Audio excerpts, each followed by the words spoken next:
player numbers are going up for the console platform. Our franchises are as strong as they've ever been. And we run a business. Like, it's definitely true inside of Microsoft. The bar is high for us in terms of the delivery that we have to give back to the company, because we get a level of support from the company that's just amazing. The turmoil surrounding the Xbox brand has only continued, and certainly questions right now are on everybody's mind about what is the future of this platform, and will it even be around in the next couple of years. While the Game Pass increases have been the topic of discussion, at least in some areas they are not being impacted by this just yet.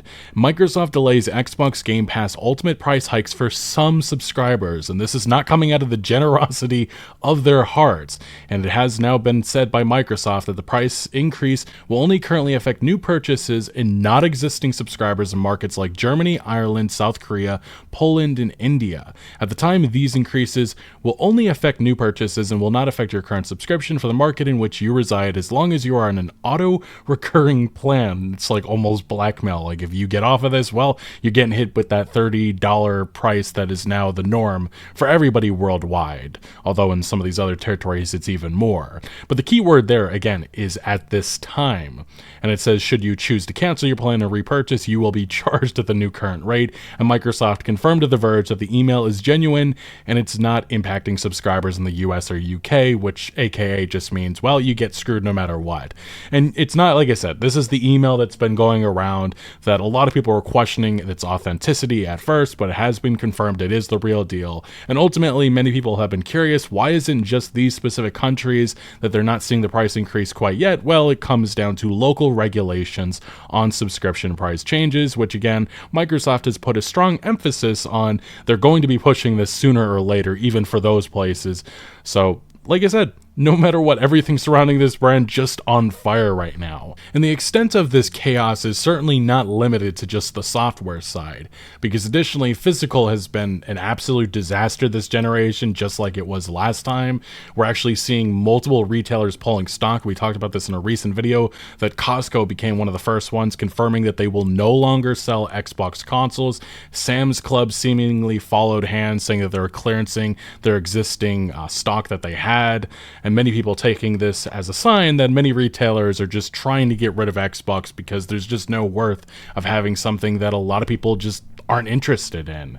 And now this has escalated even more because seemingly other retailers, other major retailers are getting in on this. The reports have been that Target and Walmart are pulling their Xbox stock, according to alleged staff.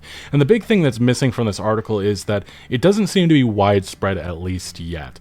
And Microsoft has come out and said that these retailers are actually still committed to Xbox. They're still committed to the brand. They're still going to have new consoles and stuff on their shelves, but the extent of it is really the thing that's being called into question right now. And this is according to Reddit right now. This is where the reporting came, and the initial claims that individuals that work at these places, Target and Walmart, both stores, have begun removing Xbox stock in mass. And they talk about how, yeah, all games have been discontinued and will likely go on clearance at least at these select stores. And as one person said, I can count on one hand the number of times I have sold an Xbox game. And if you look at the amount of consoles that are being sold and, you know, physical versus digital data nowadays, this really isn't too surprising. And this is, no matter what, a logical conclusion based on really how things are going.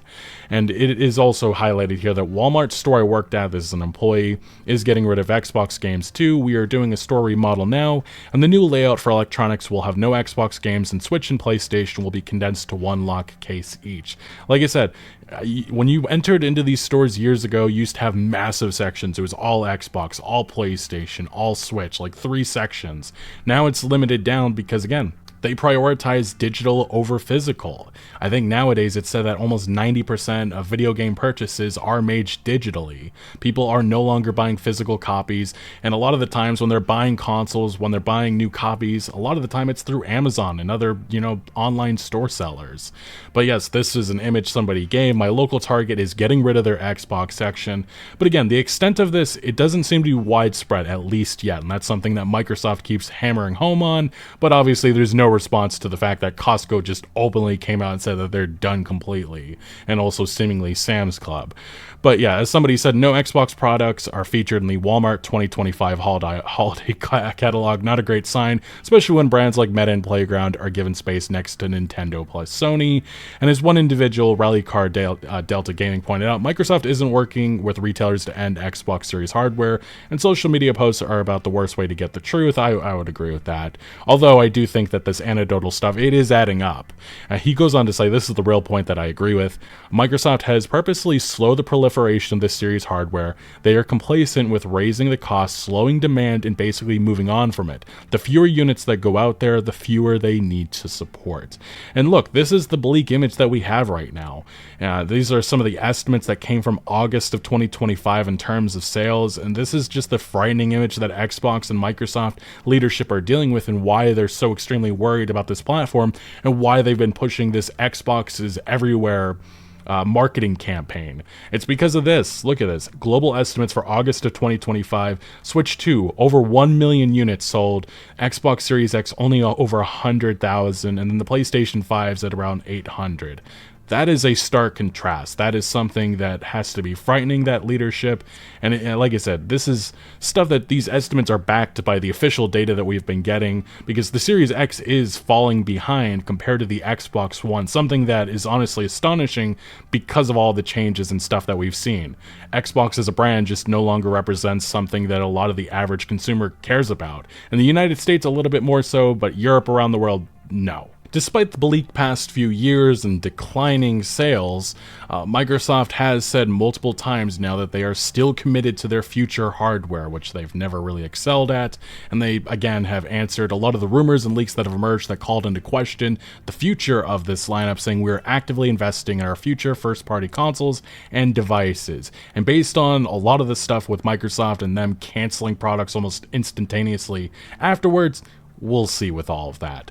But it must be noted the fact that we are starting to hear some leaks, at least about what they have been working on for the time being. Xbox's Magnus leak suggests next console will be powerful, expensive, and maybe a hybrid device. And that's really the big thing that's going to be the change up from this traditional cycle that we've seen. Because Microsoft has put a strong emphasis that there might be stores here around. So you might be able to access your Steam portfolio, GOG, Epic Games Store. That is a little bit of a game changer. Is it enough to get a lot of people to, cough up money for an Xbox console?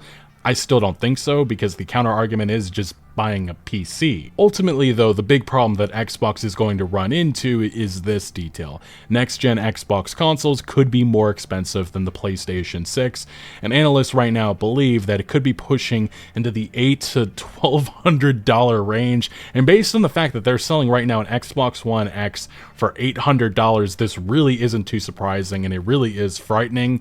But this is some new details that have been leaked by YouTuber Moore's Law is Dead, who has sources at AMD and all of these companies. He's leaked a lot of accurate details about hardware in the past from multiple companies, and he claimed that the Magnus chip will be the largest APU ever used in a gaming console. It reportedly features 68 RDNA 5 compute units, Zen 6 architecture, 11 CPU cores, 48 gigabytes of GDDR7 RAM, and a 110 TOPS NPU, specs that sound more like a high-end PC than a console, which is ultimately where we're headed with all this console hardware. And as it is noted here by Gaming Bolt, interestingly, the numbers provided by Moore's Law is Dead, the chip powering the next generation Xbox, isn't quite offering as radical a performance lead over the rumored chip powering the PS6 as one might expect.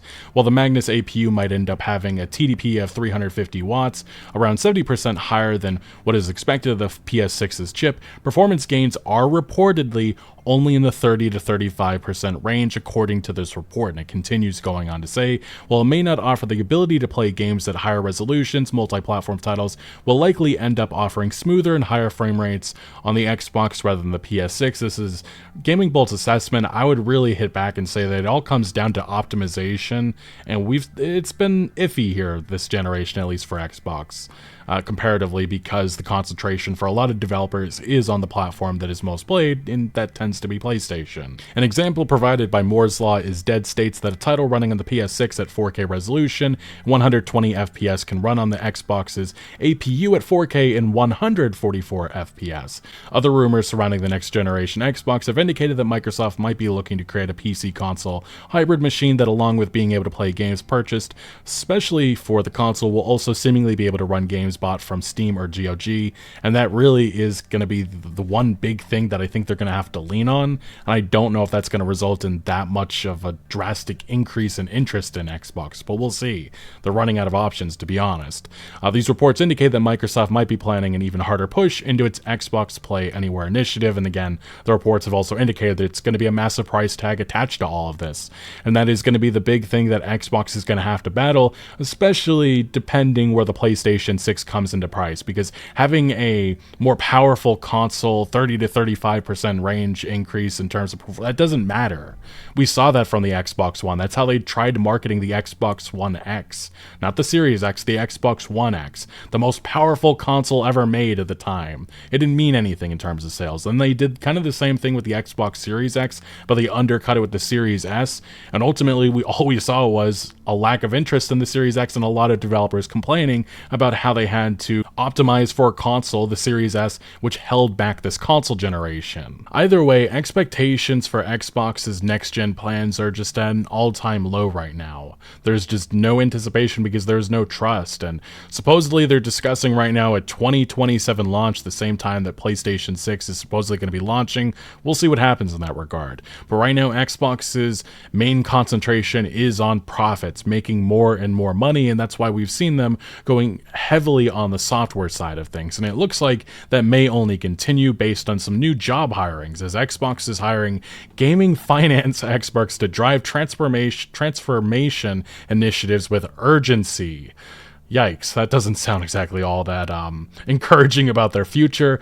This article from Tweaktown says that Microsoft is making 2 high-profile hires that may give an idea on how well the Xbox business is doing, it's not doing well, or where management wants to take it in the future. And it's noted Microsoft is making 2 hires that specifically focus on the money-making aspects of Xbox. One of the job listing mentions driving transformation initiatives with urgency, with the intent of also making sure the studios are on the same page. And what kind of transformation will Xbox makes, and it brings up the fact that Microsoft's latest new monetization thing that they've been trying out is to bring ads to games. And there has already been rumors, we talked about this in a previous video, of them doing that much more than just cloud gaming. It's also bringing it to free-to-play games, and I think a lot of people forget, like a franchise like Halo Infinite, that is free-to-play right now. So what does that mean for games like that and any others that come in the future? Likely 30-second ads or pop-up ads when you're on the pause screen. I definitely think that's a future that Microsoft would enjoy right now, because Microsoft, they don't care about the quality of the experience for gamers. They care about money, and their focus right now is on AI, and when they look at the Xbox division, they just see them not making enough money. It's not about enjoyment, it's not about progress, because they've been making more and more money. It's just that they're not the growth lines that Microsoft leadership feels that it's satisfactory.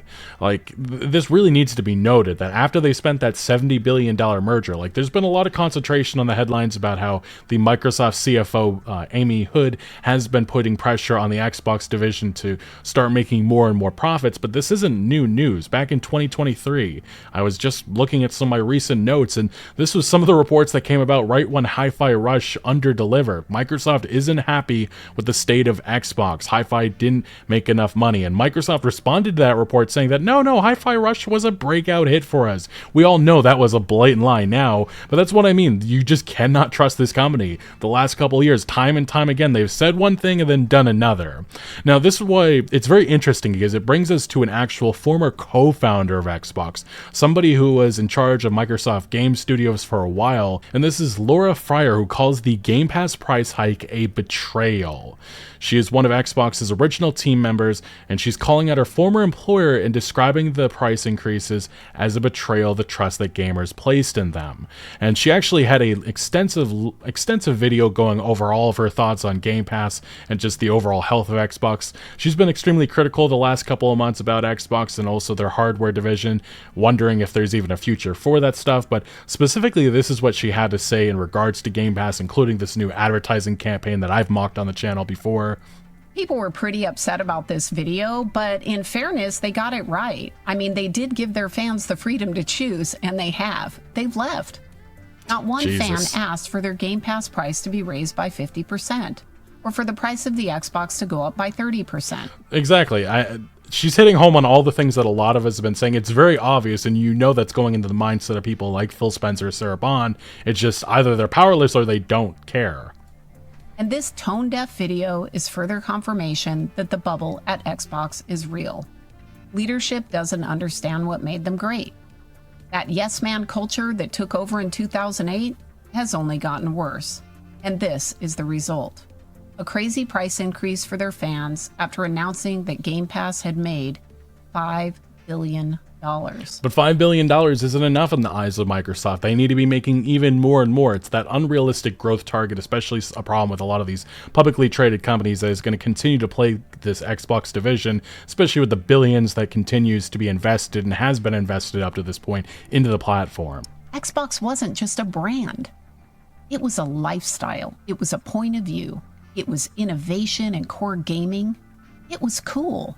And the identity wasn't built through slogans. It came from... It's just, like I said, hearing this from somebody who has been attached to this platform, it's refreshing just to understand that some of the individuals that have been attached just... they see how things have fallen on hard times. Because yes, it's really hard to describe to a lot of this younger generation that now are, getting into gaming, that Xbox used to be right up there with PlayStation. They really brought it to them during the 360 days, and since then it's just been disaster after disaster. And she did go on to say a lot more about her feelings about Game Pass. She said with the latest increase to Game Pass, Xbox threw away one of their last advantages. They were the best deal in gaming. They were. That was what they love to market with everything. With these price hikes, it feels like a betrayal, like greed over gaming. I recognize that this Xbox console generation isn't over yet. It almost certainly is going to be remembered first and foremost for Microsoft's greed. She goes on to recap the two hardware price increases this generation. Again, this launched at $500, the Xbox Series X. Now it's at $650. Three separate Game Pass price increases. Again, I think it was at like 15 or so. Now it's at 30. 100% increase over that, like the span of 2 to 3 years. More expensive games, 70 to 80, 60 to 80, I should say. Massive layoffs that will continue based on some insider leaks into early 2026. We'll see what happens with that. And multiple studio layoffs. Again, who knows what's the next studio to get shut down and what's the next game to get canceled. I believe all of these changes and drama will harm Microsoft's brand. It appears that Xbox is moving towards cloud gaming and away from hardware, but also could be that they're just incompetent. Maybe it's both, honestly, that they just don't understand what they're doing. They need to rebuild trust with gamers and fans. That's always been a facade. That was the one thing that they latched onto about 5 or so years ago when they didn't have much going on, and it was all just fake. Based on especially everything that's happened the last couple of years. They made lots of lofty promises, and almost every single time you have Phil Spencer say one thing, and then a couple of months later, it's like, uh-oh, things changed. And what did it change? Well, Microsoft wants more money. I know people on the Xbox team that are still there that were in the early days. They can fix this, and I'm rooting for them and wishing them the best. I think everybody is hoping for a good competitor, especially alongside PlayStation, because if you don't have the competitor, you've seen that with gaming and so many different gaming experiences. You need a strong competitor.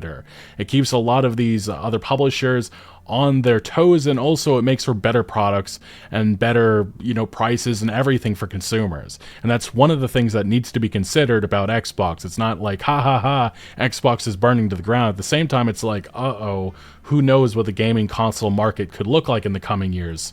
But yeah, she said a lot more. I do highly recommend watching her video on the matter. But the Xbox division just overall, even just the last month or so, has been a total disaster. We saw the Xbox's Contraband cancellation. That was a game that was being worked at by Avalanche Studios. They'd been working on it for 4 years, and then Microsoft pulled the plug. They canceled funding. And yes, unfortunately, it was announced about a week or so ago, or well, actually now 2 weeks, that Avalanche was laying off staff, and the UK studio that was working on it, they were closed down, which is just a very unfortunate conclusion. And again, this just goes back to the trust. It's not just with consumers, it's also with developers, because a lot of them cannot trust this company moving forward.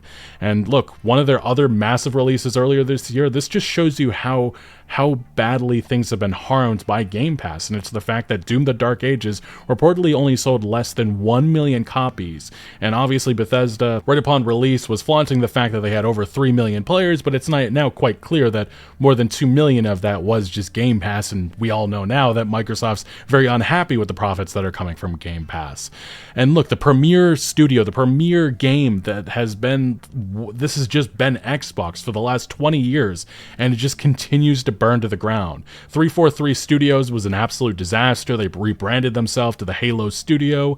A lot of people were hopeful that things were going to improve. They were moving to Unreal Engine, and now we're continuing to hear even more turmoil that's happening behind the scenes as Halo's art director leaves studio after 17 years with ominous message alluding to discontent. Like I said, it just does not slow down with the dysfunction. This is all stuff that Matt Booty was supposed to be in charge of, and again, he's just continued to go up the corporate ladder, and there's no repercussions for the horrific leadership from Xbox staff over the years. It says that Halo's art director Glenn Israel has left Halo Studios. Israel worked on the likes of Halo 3 ODST and the most recent Halo Infinite across both Bungie and 343. He shared news of his departure on LinkedIn last week, and had a message saying, "As of today, after 17 long years, I am officially no longer contributing to the Halo universe. There's little more I can say for the moment, though I intend to share this particular story in the entirety when it's absolutely safe to do so next year." Don't know what exactly he's hinting at here. He says, "I know that the state of the industry seems dire, but never forget that you are free to choose. No illusion of security nor promise of wealth or fame or power is worth trading away your health, your dignity, your ethics or values, and no one else can force you to. Stay strong, take evidence when necessary, and find when you belong." And like I said, this just all adds to a very poor image about how the current leadership at Microsoft and Xbox is running these studios. Especially, this is supposed to be their premier game, the premier studio, and for the last 15 or so years it's just been constant chaos. And this was brought up by Rebs Gaming. This is, of all of the art directors that have contributed to Halo Infinite within the credits, they're all gone except for one. That's not promising. That is not good. Like, I get people leave throughout this industry, but this indicates there's something going on behind the scenes. Maybe it's Microsoft going all in on AI. Who knows? That's probably the next story. But it's also not even just that. Is Halo Studios heading for more layoffs? That's actually what one insider already said was on the way, coming in early 2026. New Xbox leak panics Microsoft players. And it specifically brought up that longtime Halo insider Rebs Gaming, which I just highlighted a second ago, claims that Halo Studios is in a dire state. That dire state has been for a long time now. The video claims that he's heard from sources that there are leadership issues at Halo Studios, but isn't in a position to dive into specifics just yet. He goes on to mention, he points out that Halo Studios chief of staff, yes, Melissa Boone, quietly left the studio in September as well. I believe she got hired by Riot Games since earlier this year, and Gadget reported that things at Halo Studios were tense, and a source described the project as being in crisis. Again, premier studio, premier games, and just total dysfunction. And one thing is clear though, we are going to be hearing more about Halo's future in just about a couple of weeks, as it was announced that Halo Studios will be talking more about its future projects at World Championship next month. Do I have any faith that they're going to deliver, especially with this recent news? Absolutely not. And this is kind of what I meant by earlier, where competition is good, because the other premier game that Xbox now controls is Call of Duty, and they are finally getting some true competition in the form of Battlefield 6, which easily beat Call of Duty's all-time Steam record. It had a peak of 747,000 players as of recording this video. That is impressive, and it shows that many people are yearning for Battlefield to have a comeback and, Call of Duty to finally get humbled. And it really needs to be said that this is what Activision leadership was reacting to Battlefield 6 just about 2 months ago. That they said they weren't worried because it's too big to fail. Like I said, it just seems like any of the management that's under Xbox right now, they're just totally delusional. And it has contributed to so much controversy and so much chaos that is unneeded. And you would think somebody like Phil Spencer, Sarah Bond, Matt Booty would have total control over all of this, but yet they don't. But it doesn't come as a surprise that Activision is in fact worried by Battlefield 6 based on this move, and it was the fact that skill-based matchmaking was removed from Black Ops 7. And if you have been following the Call of Duty community the last couple of years, we've heard multiple times from the developers saying, no, we've done testing, it's not something that players are actually interested in, retention's not where it needs to be. They gave all these excuses, but they do one little small test and they're like, oh no, it's actually all the evidence now points that open matchmaking with minimal skill consideration is what's needed. It's going to be the default. No disbanding lobbies. All this stuff that people have been advocating for the last 6 or 7 years. With at the same time, the only FPS competitor, Battlefield, was burning on fire until finally Battlefield 6 has come about, and it looks like it's a pretty darn good experience. Very interesting right here. And for those that have hope that this is going to be a continued trend into the future with Call of Duty 2026, which is rumored to be Modern Warfare 4, well, an Infinity Ward developer kind of threw water over all that. He confirmed that Infinity Ward was actually the one developer, their executives at Infinity Ward, convinced Activision executives to put stricter skill-based matchmaking into all Call of Duty games. The devs at Infinity Ward made this decision. I was pushing back, but unfortunately it was not working on multiplayer. Wait, for real? They convinced the executives. So any of the hope with the next Call of Duty, it's just not there right now. This is the state of Xbox in here in 2025, and it's very unfortunate, but it's also scary because I don't know what else is coming ahead. Is it going to be another greedy move with advertisements being pushed into games? Is it going to be some sort of massive announcement made about hardware being canceled? Is it going to be more studios shut down, more mass layoffs? It really is unclear, but it seems like every story that is coming out surrounding Xbox the last year or so has just been constant negativity. And I will say the one common with all of this news is just poor leadership from top to bottom. But anyway, what do you make of the state of Xbox, the recent news? Let me know your thoughts down in the comment section below. But thank you for watching. Make sure to leave a like if you did enjoy this video, or if you found any informative value. Consider subscribing for more videos like this, and I'll see you later.